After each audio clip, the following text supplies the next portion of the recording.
दुर्वासा जी आए, बड़ी प्रसिद्ध लीला है। तो दुर्वासा जी यमुना पल्ली पार आके बैठ गए। सब गोपी गई ठाकुर जी के पास, बोले लाला, बोले हम बे बताओ क्या बात है।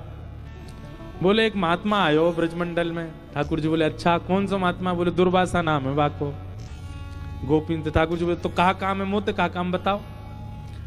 बोले हम सब उनको दर्शन करनो चाहमे, हम सब उनको प्रणाम करनो चाहमे। ठाकुर जी बोले भैया देखो ये दुर्वासा तो एक ही दुर्वा है, बाकी तो मैं तो पूरी दुर्वान को खानू, मुझे प्रणाम कर लो। सबसे बड़ा संत महात्मा तो मैं ही हूं। गोपी अरे तुम कौन सी संतन के चक्कर में पड़ी हो, मुझे प्रणाम कर लो चलो। अब गोपी बोली तुम्हें तो रोज ही कर ले, अब एक बार कृपा कर दो दुर्वासा जी के दर्शन करने। ठाकुर जी बोले कहां है दुर्वासा जी। बोले यमुना पल्ली पार। तो चली जाओ दर्शन कर आओ। बोले यमुना जी में बाढ़ आ रखी है, खूब जोर से जल भैरो, कैसे जाएं, डूब जाएंगी। ठाकुर जी बोले तो मैं कहा करूं, मेरी नाव तो छोटी सी है, वहां मैं ना बैठाऊंगा मैं तुम सबन ने।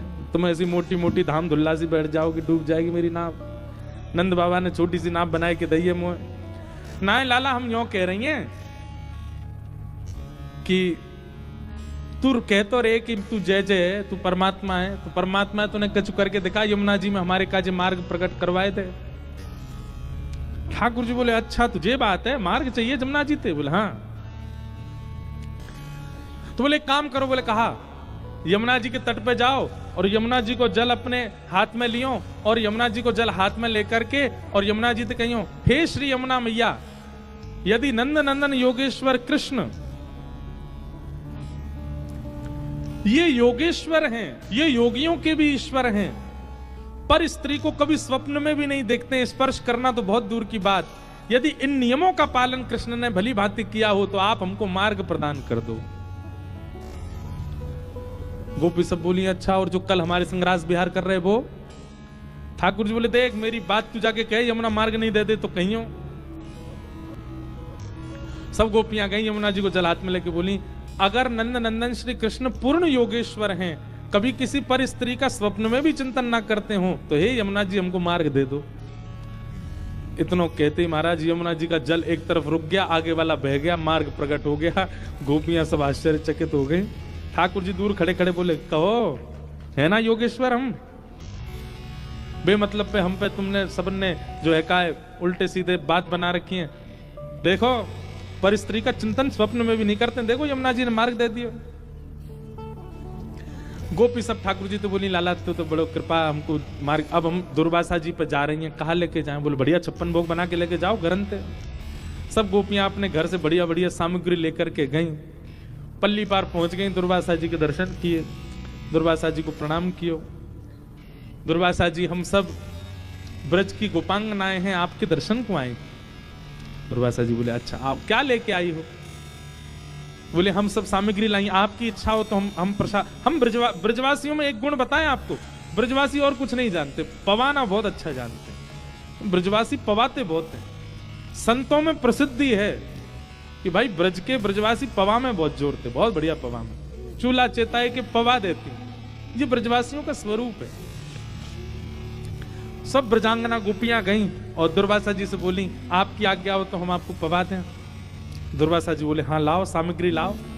एक गोपी ने पत्तल रखी, पत्तल में पूड़ी धरे, सब्जी धरे, रायतो धरे, जो जो सामग्री लेके गई सब धरती जाए। दुर्वासा जी पत्तल की ओर देख रहे, बोले क्या कर रही हो लाली। बोले आपके लिए पत्तल सिद्ध कर रहे हैं। दुर्वासा जी बोले ये सब हटाओ, सामग्री पूरी पूरी धर दो सामने। पूड़ी की डलिया, सब्जी के बर्तन सब सामने धर दिए और दुर्वासा जी उठा में और उठा के सब डलिया की डलिया मुख में डाल लें। एक बार में महाराज मुख नहीं कुआं बन जाए और सब एक साथ ही उड़ेलते जाएं और प्रेम से पाते जाएं। गोपियां सब देख करके बोले बाबा सच में तपस्वी है। सबने दर्शन किए, दर्शन करके सब गोपी बोली बाबा यहाँ आवे के काजे हमने यमुना जी से प्रार्थना करी, लाला ने एक उपाय बताया, उस बात से मार्ग मिल गयो।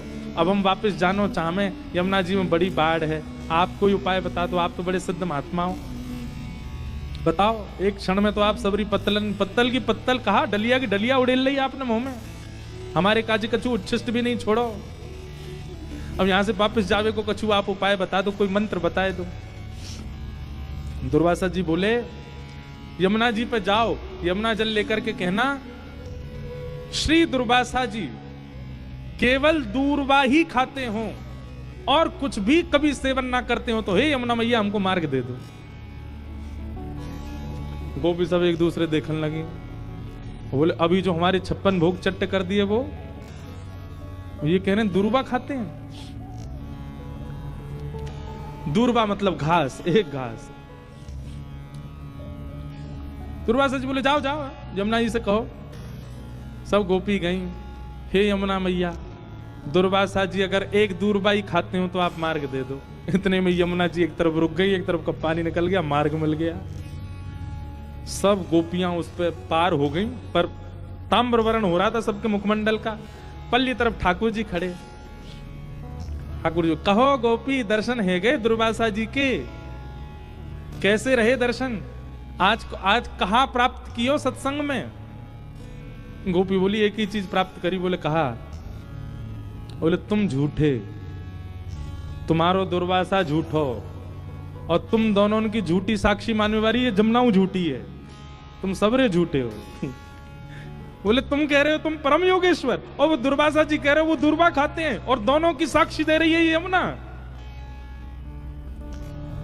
ठाकुर जी बोले प्रत्यक्ष दृष्टि से देखोगे तो ये झूठ दिखेगा, लेकिन वास्तविकता यही है कि मैं योगेश्वर हूं। स्त्री पुरुष का भेद मेरे चित्त में नहीं आता। कभी किसी पर स्त्री क्या किसी का भी काम भाव से तो चिंतन मैंने किया ही नहीं है, इसीलिए यमुना ने मार्ग दिया। और दूसरी बात दुर्वासा जी, वहां दुर्वासा जी को आपने 56 भोग दिए, प्रत्यक्ष दृष्टि में आपको लगा कि उन्होंने सब पाया, पर अप्रत्यक्ष भाव से वे दूर्वा ही ग्रहण करते हैं। उनका किसी वस्तु के प्रति कभी पूड़ी खाई, सब्जी खाई, खीर खा गए, कड़ी खा गए, ये प्रत्यक्ष दिखा, पर उनके मन ने कुछ भी स्वीकार नहीं किया। वो प्रत्यक्ष भाव से दुर्वासा ही हैं, और इन दोनों की साक्षी मानने वाली यमुना ये परम सत्या है। अप्रत्यक्ष भाव से मेरा रूप दिखा नहीं है, इसलिए तुमको बहम लग रहा है। ठीक वैसे ही बंधुओं, ठाकुर जी को चोर चोर चोर सब जगह कहा गया, पर ठाकुर जी चोर नहीं, ठाकुर जी रक्षक हैं। हम सबको कहीं हमारी चोरी हो ना जाए उससे बचाने वाले ठाकुर जी। ऐसे परम सत्य श्री ठाकुर जी को हम प्रणाम करते हैं। सत्यम परम धीमहि, ऐसे परम सत्य परमात्मा को हम वंदन करते हैं।